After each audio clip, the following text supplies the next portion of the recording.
Давайте попробуем увеличить Q холодильника. Для этого я возьму жидкий азот и немножечко его ливану сверху.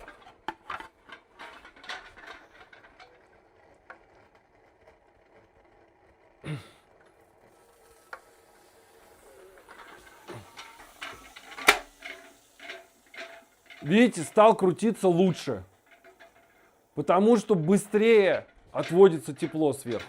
Тут он даже инеем покрылся, так что сработало хорошо. Вот такой вот тепловой двигатель у меня. Бешеный. Не унимается.